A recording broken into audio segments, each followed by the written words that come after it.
Welcome everybody to our 8th B3D webinar, where we're going to discuss some ideas on improving communications. I am Norbert Huller, who will kick off the webinar, and then I will turn it over to the dynamic duo of Ethan Smith and Janice McDougall for the learning by doing part.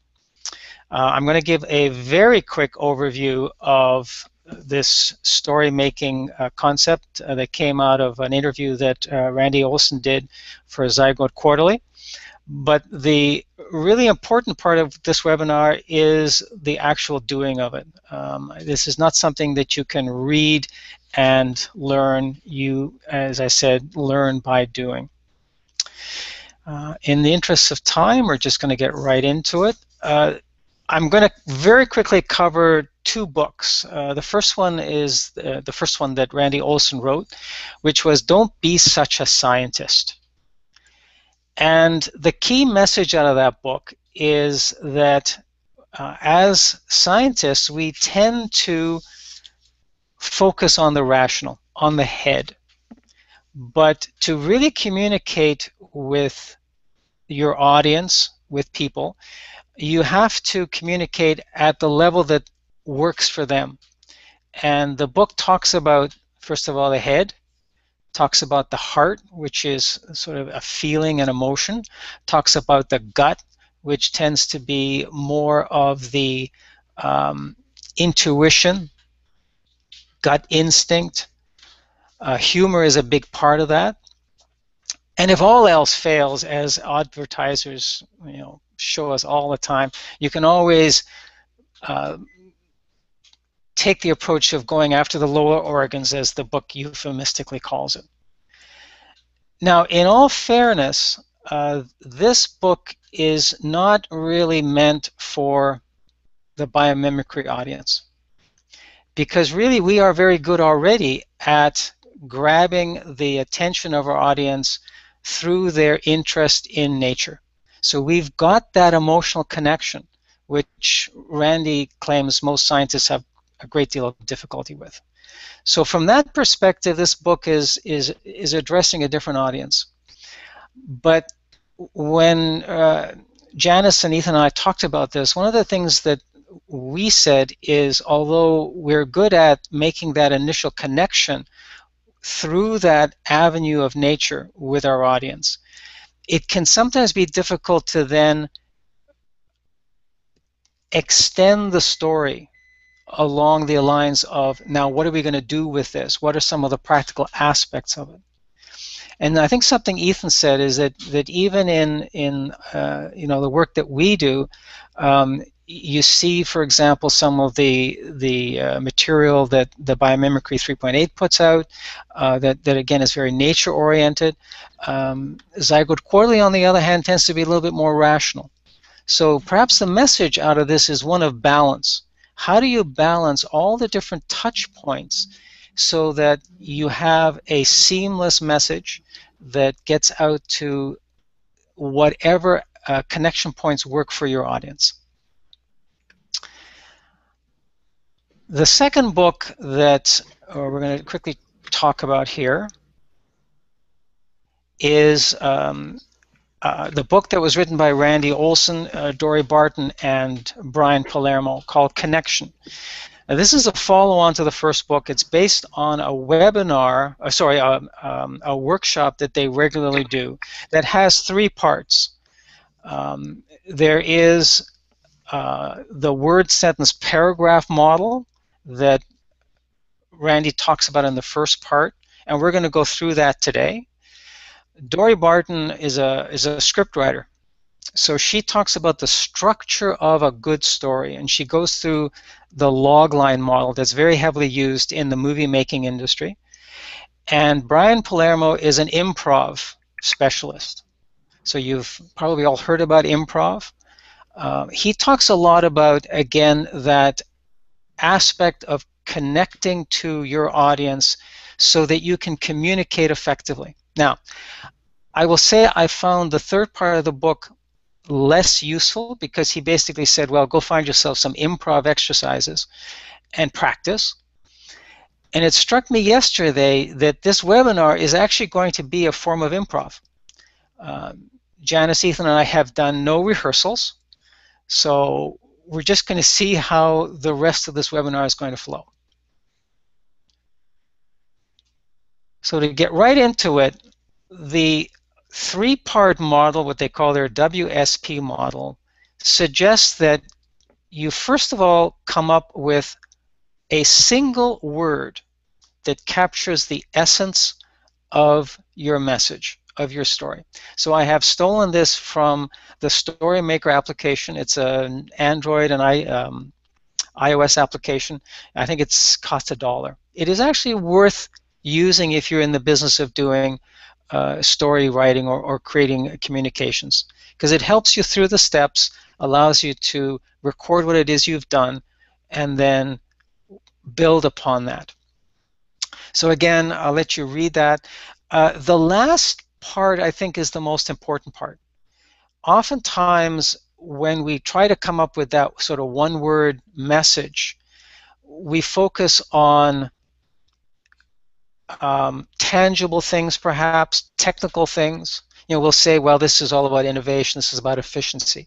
What they're suggesting is to try to get a more dynamic word, a word that'll capture people's imagination. So rather than water or thirst, the example here is empowerment. Now, the authors of the book point out that this is actually one of the hardest parts to do.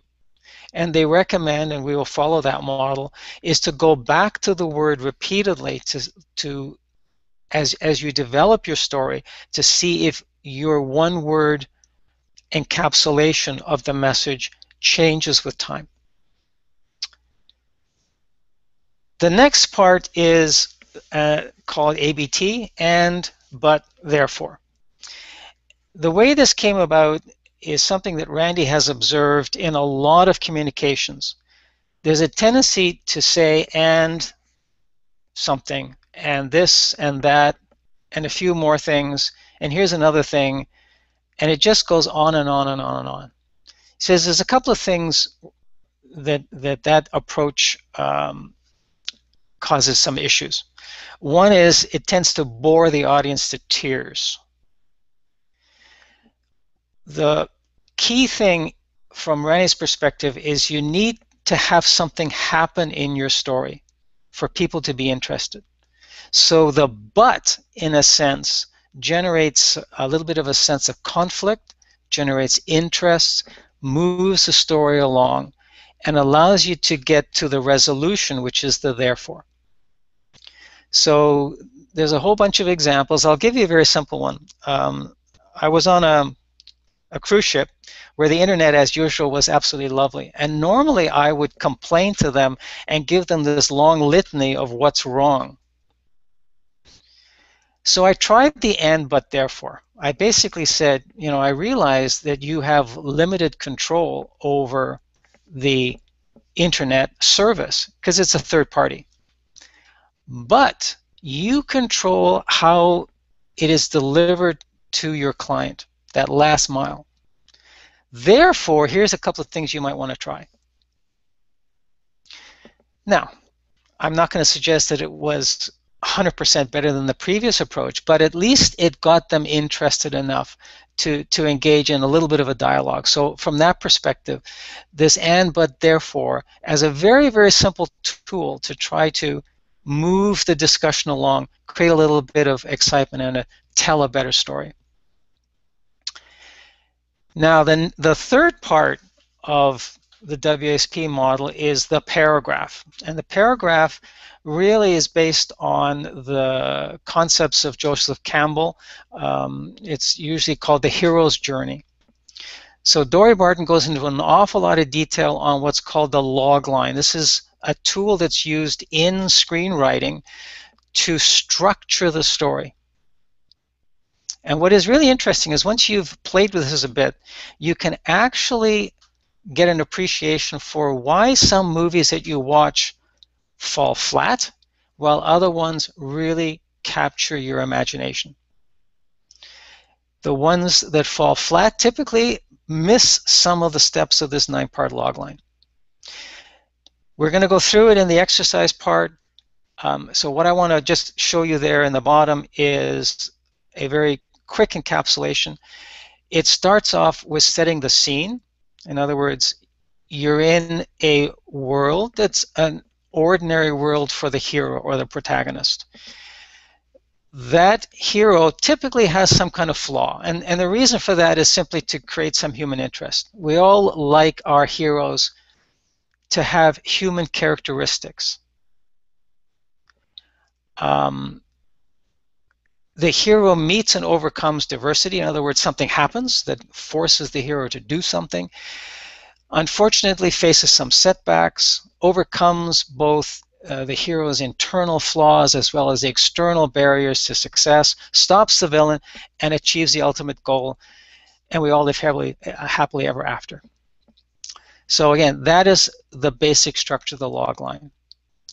So what we're going to do in the latter part of the webinar is we're going to try to apply this model to the story of Slips and see if we can develop a different story, perhaps a better story than what has been published already. And interestingly enough, the story isn't far off the mark from this structure. So it already has incorporated a lot of these ideas. There are a lot of other case studies that are not anywhere near as comprehensive. Oh, I forgot to mention one thing. When we talk about the hero or the protagonist, and Ethan and I and Janice asked about that, do they have to be human? Do they have to be a person? I looked it up in the book, and they're a little vague. They say it can be a group, it can be a team. In fact, they mention that it could even be an animal. One of the benefits of telling the story from the perspective of a person is that biomimicry and bio-inspired design is really about the transfer of knowledge from the biological domain into the technical world. Usually it's a human that has to do that work. So by focusing the story on that human element, we are completing the story. We're taking it from the source through the process into the outcome. So there may be some value in that. But in terms of this exercise, we're going to try out different things and see what works. All right. I'm going to open up the mics and let you ask some questions, make some comments, and then we're going to turn it over to Ethan and Janice to guide us through the exercise. I'm going to press the right button here. Turn off screen sharing. Any questions, comments that you'd like to share?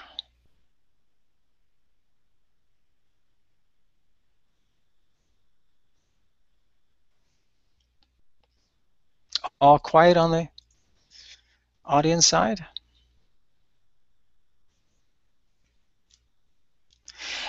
I would suggest that if you're at all interested in this, the two books are worth reading. The second one particularly, the connection book, is worth reading because it really is the meat of the material. The first one is actually interesting because it gives you that broader perspective of what communication is all about. What are some of the challenges that we often have in communication?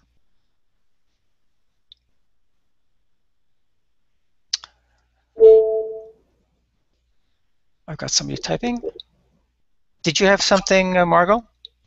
I was just going to say I just finished a 3,000-word essay on something that parallels this, and it was from nature writers who are losing audience and seeing that 40% of all paperbacks written are romance novels, and romance novels have exactly this formula, that you're talking about. And so, it's the very same thing, and usually the love interest has a flawed, but as I was doing the research on this, I was looking at why people read romance novels, and not being a big romance novel reader myself, I had to go read a couple. So I went to, top 10 romance novels to see what, and it was really interesting. Some of the people that read these things say they read them to learn things. And you see in that flawed hero a huge opportunity to, create a park ranger or a biomimeticist, or, so I've talked over with some of my nature writer colleagues about the advisability of actually plunging in and trying to put together a romance novel with with the components of biomimicry. And it sounds, I know at first blush it may sound a little crazy, but we're losing audience of the people out there, the general public, that we would like to have, I think, to advance the meme further, faster. So that was all I was going to say, is this falls right in line with what those folks who write those things do.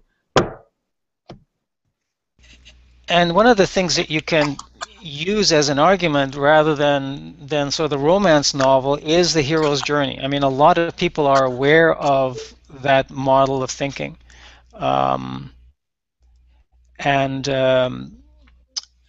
certainly, point them at Randy's book in terms of some of the, it's written by a scientist. Randy Olson is a biologist who ended up becoming a filmmaker. So he bridges those two worlds.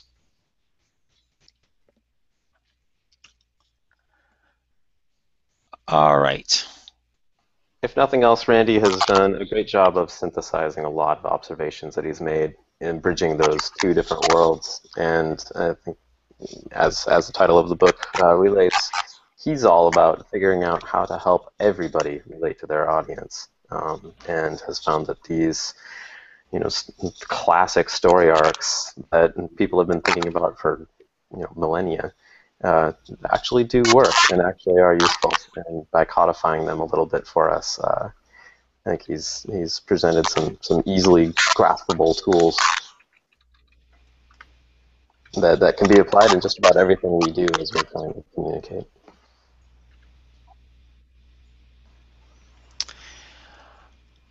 All right. Here's what we're going to do. I'm going to put up some charts just to introduce the next section. And I'm going to turn it over to Janice and Ethan to guide the discussion. I will be in the background taking notes. And then at the end of each section, I will show what we've come up with so far, introduce the next section, turn it over to Ethan and Janice to go further. So without further ado, oops, nope, that one.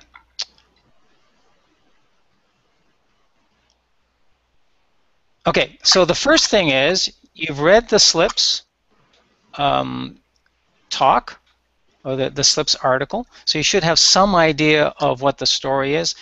What do you think is the word that best characterizes the story? The one word that captures the message of the story. Over to you, Ethan and Janice. Thank you, Norbert. I'm getting feedback from one of you guys' computers. I'm not sure whose it is, but if you could be on mute while you're not speaking, that would be fantastic. So let's jump right into this. The only part of the improv direction that Brian gives in the book that I'm really going to bring over into this is A, what Norbert mentioned. We haven't rehearsed this, so we're kind of flying by the seat of our pants. And B, this concept of yes and. I'm sure you've all heard it before going into brainstorming sessions, but really improv all comes down to this idea of listening to whoever's speaking first and recommending a next step of the story based on whatever has been said, never negating that, and always pumping something positive into the story to move it forward. So over the course of the rest of our 35 minutes, let's follow that yes and simple rule and see where it takes us. So do any of you guys who have read the SLIPS case study have suggestions for one humanized word that's compelling, that's relatable, that might be used to describe this? And Norbert can start recording these. Also, we're going to come back to this slide after we go through the next exercise, so we'll have a chance to reflect on this. It doesn't have to be perfect. We're just kind of throwing out ideas here. I'll get things going. Persistence is the word I chose.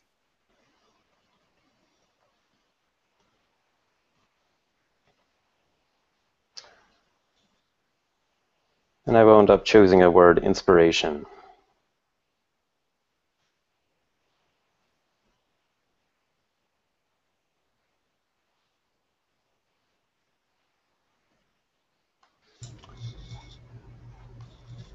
Anybody else? I think overlooked is an important one.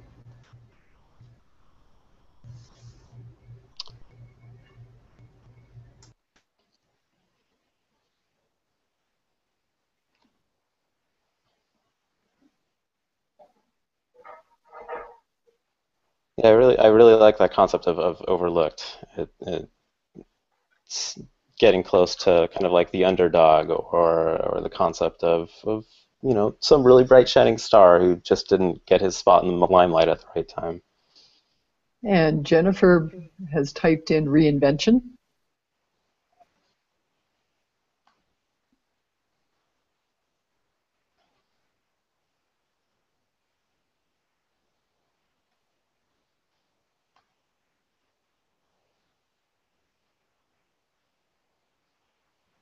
The clock is ticking.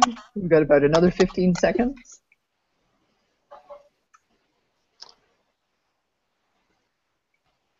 Adaptable.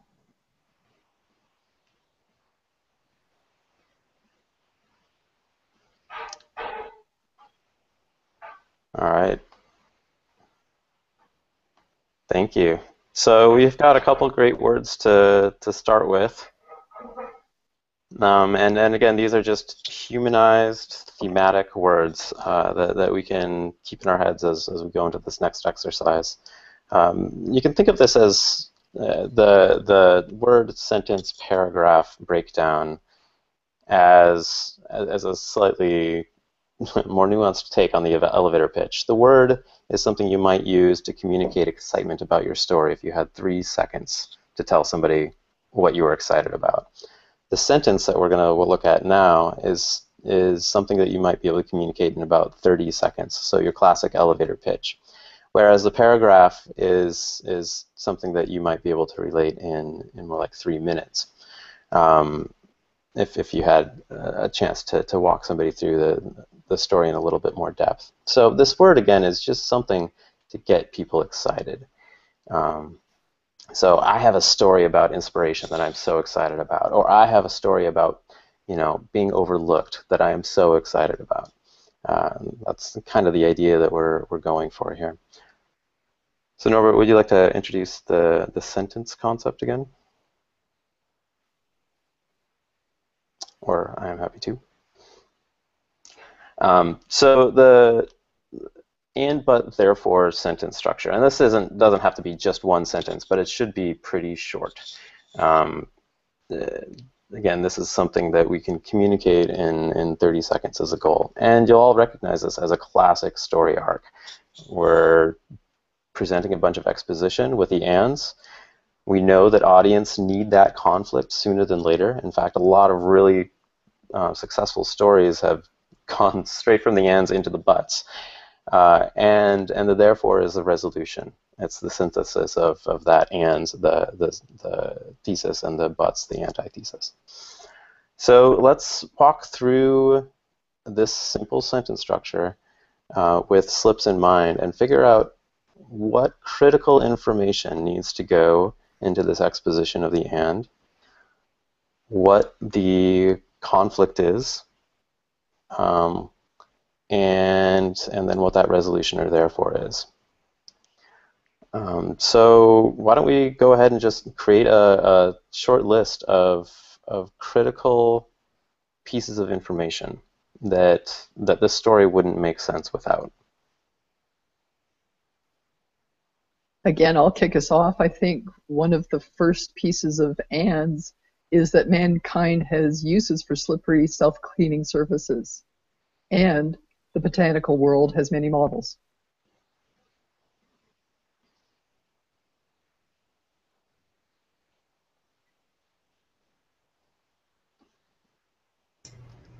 Yes, and? Well, I could jump in with the but, which is, but not all of them work for all cleaning problems.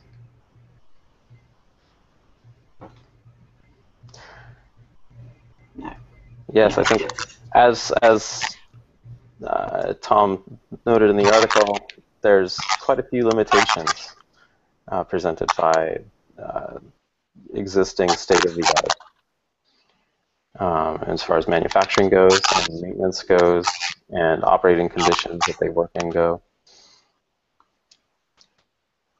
So we could add quite a few ands to the but as well. But in Are there any other ands that we need to capture?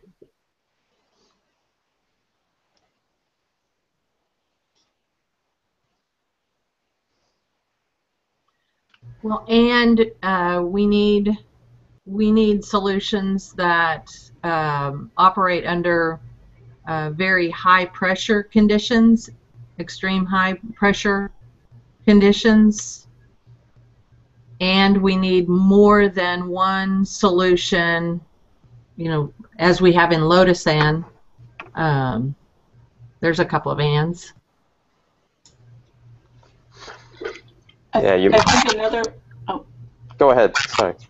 Sorry. I think another and is we had in there. There are a lot of solutions in nature, and the organisms most challenged in this tend to be plants that need to stay clear in wetlands. Although, obviously, with the pitcher plant, it's not so much staying clear as catching food. So, again, something about the wetlands. So I don't quite have it yet, but something about the wetlands.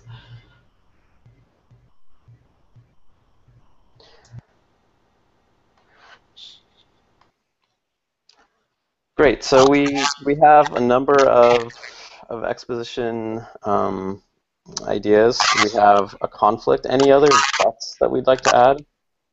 And maybe we can construct a rough sentence here and then refine it once we've all seen the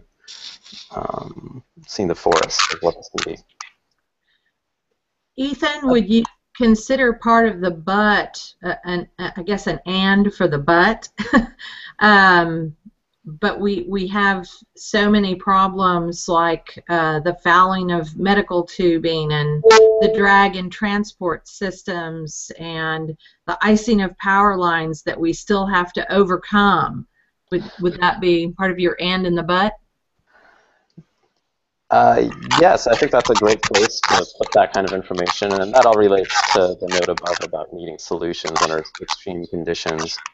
This idea that we don't that there's still a ways for these innovations to go. So yeah, we have great products. We have, you know, another and might be that, especially that Tom mentioned in the article, is that the Lotus-inspired state-of-the-art products are phenomenal. They actually do quite a few things, but they still don't work in all the environments we need them to. I think another but might be the cost and the fact that the manufacturer is a polluting one. Is a what? A polluting one creates PFCs, or uses PFCs rather.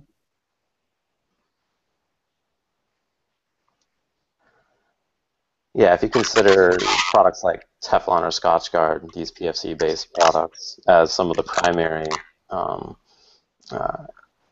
slippery surfaces out there, there are certainly some environmental side effects just because those compounds don't break down. So let's spend a little bit of time working on a therefore.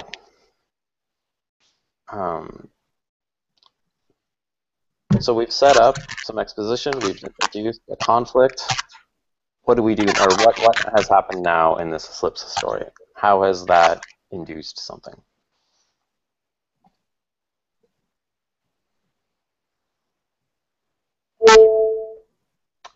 I might start by saying this team at Harvard, led by Dr. Wong, started exploring other natural models and found the pitcher plant.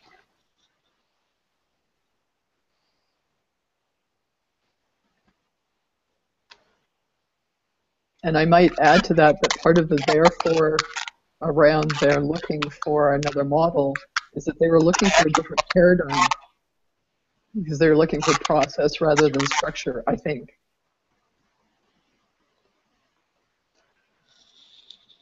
Yeah, and ultimately they were after creating a synthetic material that would repel all liquids better and in more environments than Lotus-inspired or innovations or any other kind of innovation.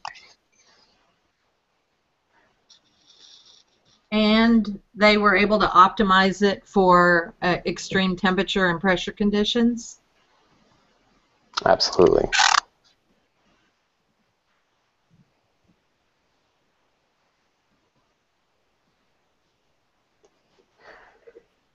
So for the rest of you guys on the panel, even if you have thoroughly immersed yourself in the SIPS case study, it would still be fantastic to hear ideas from you.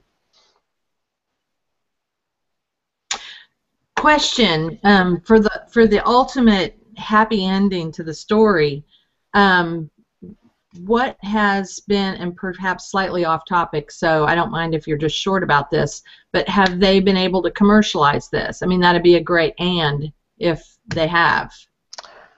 I think right now, according to Tom's story, they're in the process of commercializing it for various specific applications. So taking the general idea and positioning it, especially for different markets. Then I would add that as an and. Within the therefore. Uh-huh.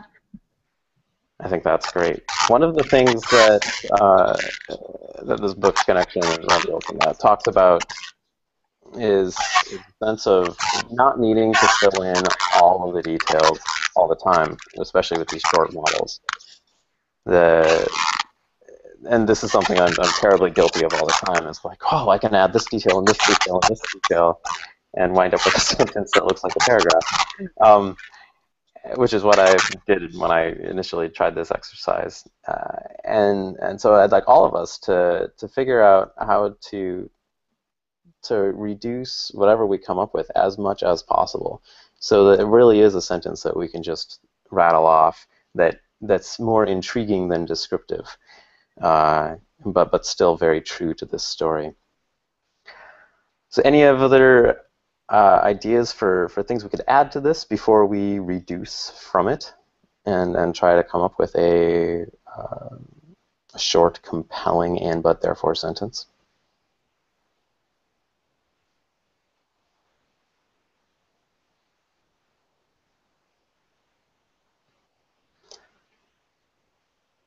All right, well, let's listen to what we have so far then. Sorry, just to interrupt. I do apologize for the sound quality. I'm not sure exactly what it is. Normally it's easy to identify somebody who's got a laptop where there's some feedback, but at this point I can't nail it down, so it seems to come and go. The point I'd like to make is there's a couple of different buts here, and I think it's important to point them out. One is that there are functional problems with the existing Lotus effect solution, But the other one, which Janice pointed out, which I think is perhaps even more interesting because it's not something that was picked up as much in the article, is a shift from a structural solution, in other words, a patterning of a surface, to a bit more of a process solution. I'll give you a little bit of a story about that. I had a bunch of the Lotus effect samples, which is just gyprock, whatever that white substance is, with either standard paint or this Lotus paint. And it came with very explicit instructions not to touch the surface. Now, I was teaching a group of pre-kindergarten. You cannot tell them not to touch things. Well, as soon as they touched the Lotus effect surface, they got a little bit of oil on it, and it completely ruined the effect. So once the structure broke down, the surface became ineffective. And I think one of the things that came out of the slips work is, if not a method, but at least the idea of being able to recharge the surface by re-impregnating that, that surface with the lubricant. So again, that may be an interesting but that then allows you to tell a slightly different story. Over to you, Ethan. Thank you, Norbert. That story is a nice one because it humanizes this quite a bit. It gives us a real example. Trying to figure out how to squeeze it into an appropriate length that we could just include as a simple statement.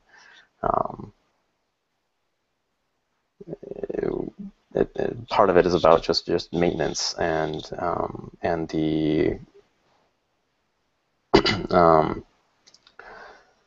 very specific, difficult to achieve needs of the current products on the market. But I think we're on a good start. We've got this idea of a demand that exists, a supply in nature, and the idea that the supply of ideas has resulted in the current state of the art. And I think between the two of those things, we've really set up a great place to start the story from. The conflict then comes in this idea that what the state of the art is doesn't actually work for all of our problems and is really hard to maintain and has manufacturing limitations. And therefore, a couple folks found an alternative model in the natural world that promised to overcome some of these limitations.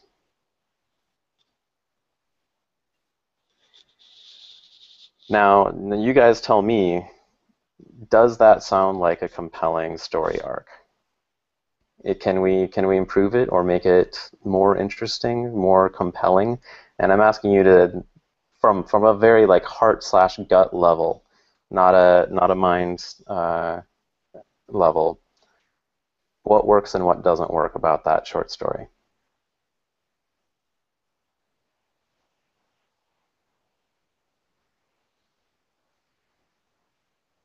And there's no wrong answers, by the way.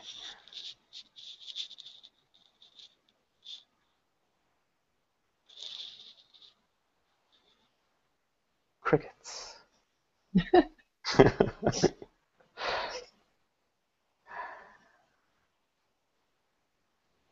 Well, if we're all feeling decent about this then,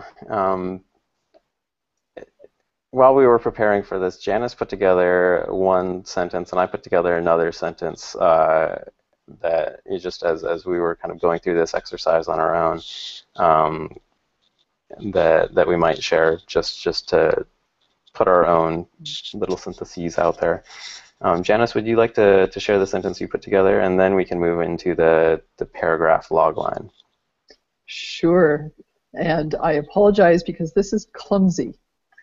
Mankind has many uses for slippery self-cleaning surfaces, and the botanical world has many models. And for about 20 years, the structure of the lotus flower has been mimicked in order to give us self-cleaning coating materials, often used in building and vehicles, but it has application limits such as cost, failure under pressure, or physical damage, and it doesn't repel all liquids, and so far mimics the structure, not the process of self-cleaning.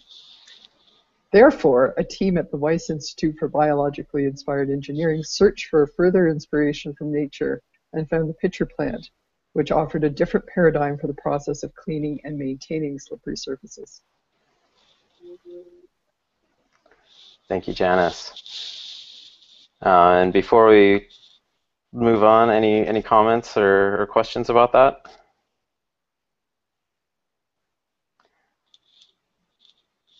I can't be insulted.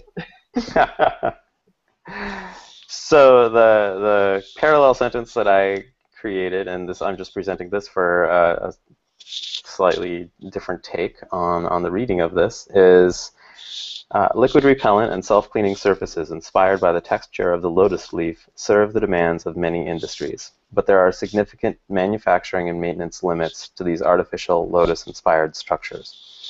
To overcome these limitations, a team at Harvard studied another biological model for slippery surfaces, the pitcher plant, and created a material that repels all liquids better and in more environments than lotus-inspired innovations. And so essentially it's a two-sentence abstract of the article that Tom wrote in a very similar story arc to what Tom presented. So really quickly, let's go back to this thematic word now that we've talked about this all a little bit more. I realize we're running pretty short on time here because we have a lot to go through with this logline idea. But Norbert, if you'd like to switch to that first word slide again, maybe we can check out where we were at, had these ideas of persistence, inspiration, overlooked, reinvention, and adaptable. Now that we've talked about this a little bit more, would anyone like to offer some other words? And again, you can't be wrong. Let's just throw as many as we can out here that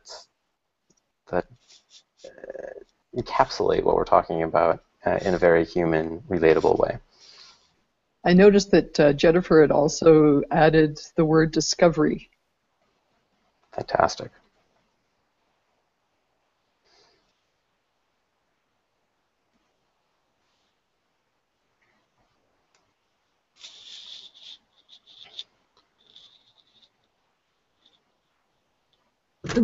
One of the things that some of the viewers are saying that I agree with is the, looking at the introduction of a protagonist and an antagonist in this.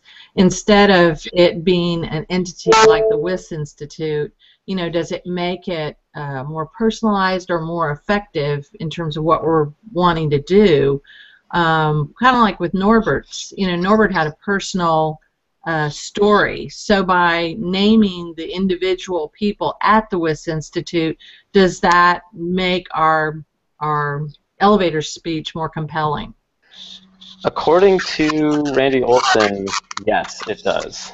They make quite a few arguments for why talking about a specific individual is much stronger than talking about a group or talking about an inanimate object, or in the case of what we were talking about earlier, talking about some entity in nature. If you can talk about an individual, you're creating somebody that a person can relate to. And so that's pretty strong. So if I were going to rewrite my sentence, I might rewrite it with, this idea of a team led by Dr. Wong, or just say Dr. Wong as our protagonist in the story. Yeah, and that goes along with some of this research, parasocial research on this whole romance novel thing, is that in doing that, you form a bond, you form a connection, or you're able to form a connection with that personal entity that goes beyond the time period when you're actually reading about it or thinking about it. And they are looking at, of course, importantly, does it affect your future actions? And there is some evidence to suggest that yes, it does. So, I mean, I think this is a really powerful tool that you all are describing, because according to, this sociologists, this is a good track.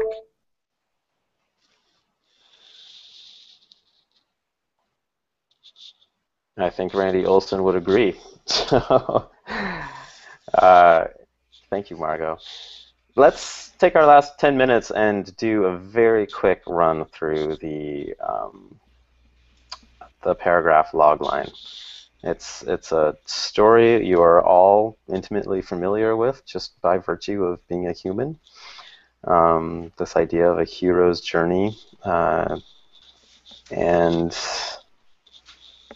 in a brief overview, this paragraph of the hero's journey takes on this structure. In an ordinary world, a flawed protagonist gets his, her, or their life upended when a cataclysmic event happens. After taking stock, which just means they're taking a look at all the factors on the table, the hero commits to action. But when the stakes get raised, the hero must learn a lesson in order to stop the antagonist so that they can achieve their goal. That's all we're doing. So the point that Randy and Dory and Brian are making in this book is that if you can position whatever you're talking about within the framework of this tried and true hero's journey, whatever you're trying to describe is actually going to have a better opportunity to be digested. Your audience is actually going to hear it more in more depth, and they're going to care more about it than if you just laid it out in an exposition. So although we're using a very familiar format, it means that your information is actually going to have greater impact. So very quickly, and since we're limited on time, I'm going to try and I probably won't reach out too much for input, although holler or type something in the sidebar if you do have ideas. Let's just go through these 9 steps. Mm-hmm. Just a sec here. There was a comment from Jennifer. See if I can get it up. Great.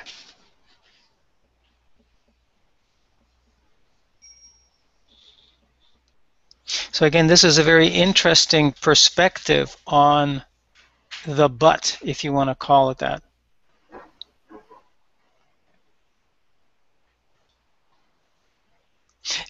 And I want to just put up one other one here, just a sec.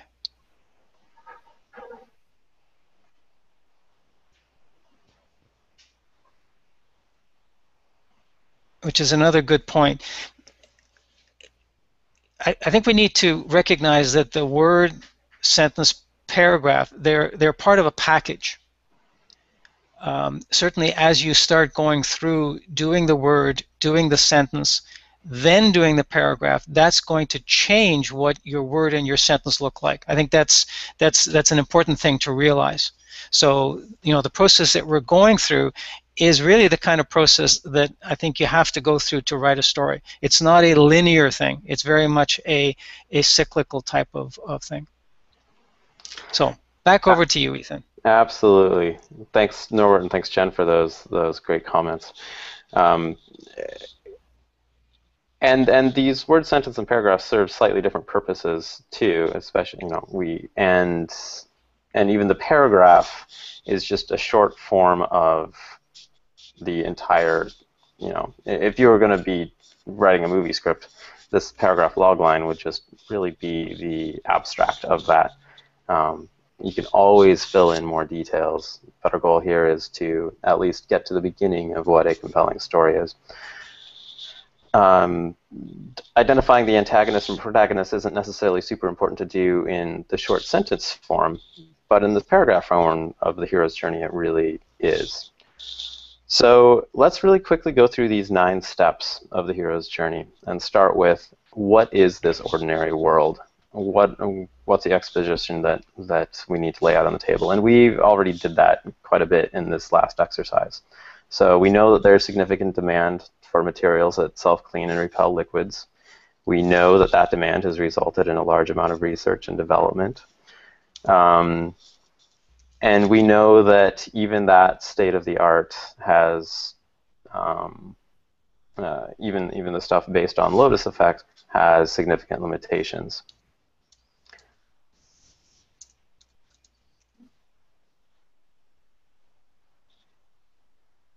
Any other additions to what this ordinary world looks like?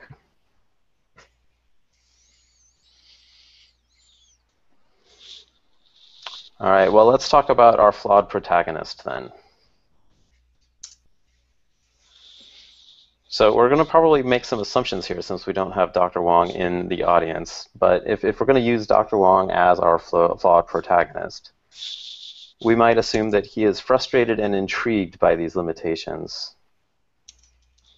We might describe that he is a nanoengineer and a postdoctoral researcher.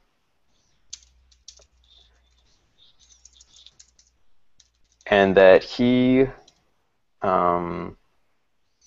even before our cataclysmic event happens, has set out to find alternative ways to make slippery materials. Janice or Norbert, any additions or ideas there, or anybody else for that matter?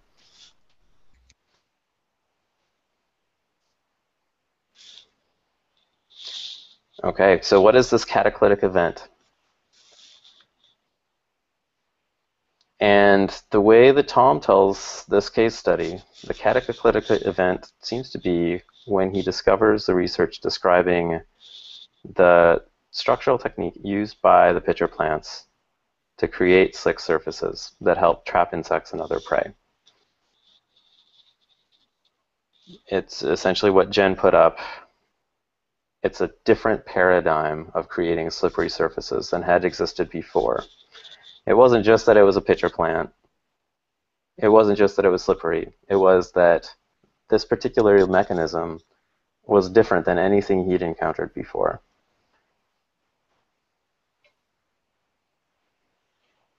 And so that's like the big, aha, there's something new.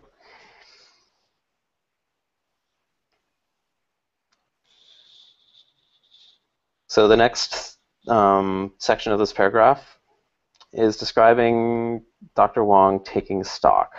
So this gives us an opportunity to describe a couple of the more detailed reasons of why Dr. Wong saw this pitcher plant as a great opportunity. He saw its 2-part material made up of a solid matrix and a stable liquid that matrix holds in place, has properties that are desirable, and those properties include a smooth and clear surface texture, self-healing and self-cleaning abilities, performance even in low angle and high pressure environments.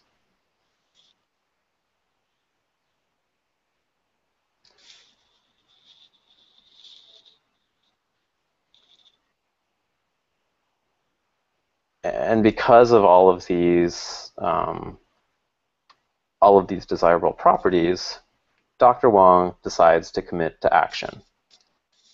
He's convinced that this strategy could lead to a new paradigm of slippery material innovations, have significant application implications, and so forms an interdisciplinary team in order to develop an artificial material that would mimic the principles of this technique. Am I getting nods, understanding so far? Anybody have questions about where we're at this point?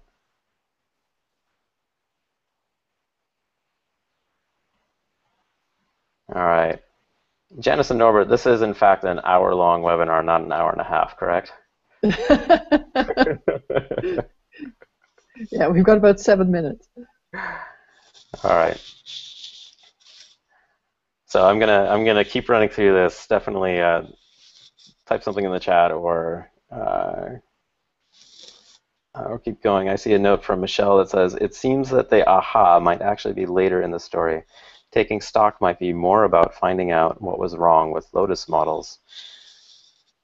And that's a really good point. I think there's probably quite a few ways to tell this and then position all of these elements in the story.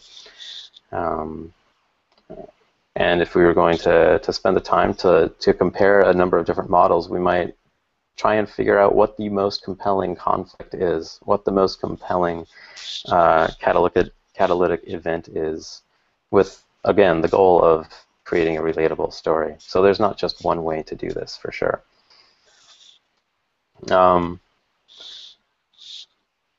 So the hero is committed to action. He's put together an interdisciplinary team in order to develop an artificial material. But then the stakes get raised. And in this kind of story, those stakes getting raised, I found, weren't the easiest things to define. But one set of difficulties that almost any research team or product development team is going to face is that there are certain points in the development and research process where there are a lot of options to consider. There's a lot of things that could work and seemingly no place to even start. So this team in particular faced a seemingly impossible task. They needed to find a combination of an artificial porous solid and a liquid that solid could be fully wetted with without the liquid blending with anything else, without the liquid escaping that solid. Basically, it just needed to make a home for this liquid that would never let the liquid leave. So what was that material combination? And so that essentially is what I defined as the stakes getting raised. How does the hero overcome that? Through many, many trials and lots of research.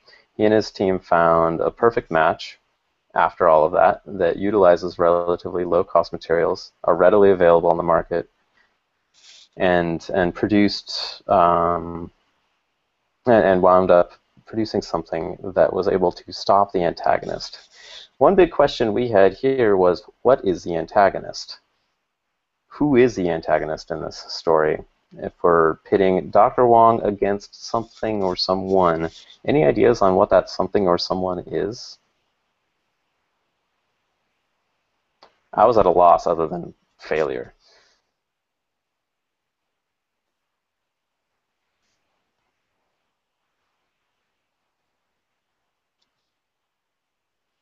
And what I had was the fact of the persistent organic pollutants being something to really overcome. Yeah, Janice raises a good point. So even the materials that that Dr. Wong and his team wound up using are based on PCBs. So they're not like a environmentally benign. The slips right now isn't an environmentally benign solution. And I think they know and aware of this. The antagonist, considering that this team set out with a number of goals to create a slippery surface, to create a surface that was economically viable, or a material that was economically viable, and that would have performance properties beyond what existed in that day. Although Tom doesn't explicitly state it, in some other exposition on where this on this case study, it's clear that the team was very conscious of the environmental implications of what they were doing and wanted to create a material that was as benign as possible. You could say that the antagonist almost won a little bit in that regard. There was a compromise in the materials that they chose, as they chose a Teflon base and a fluorinated liquid. So I think we might have a few more comments here. let me just bring a few up here. Bring those up. Interesting perspective. Let me see. They're flashing by very quickly here. I think this one is perhaps sums up a number of the discussions. So here's what I've gotten out of this discussion. First of all, I don't think we can finish all 9 stages of the log line because this story isn't complete yet, right? The setback may be that they haven't yet been able to overcome some of the goals that that the team themselves have set out to do. And the other thing that I get out of this is you really need to get that first-person perspective, right? So if this story is going to be even better than what's being documented today, and by the way, I think Tom actually did a very good job on slips. The slip story is hard to use as an example because it is relatively well told.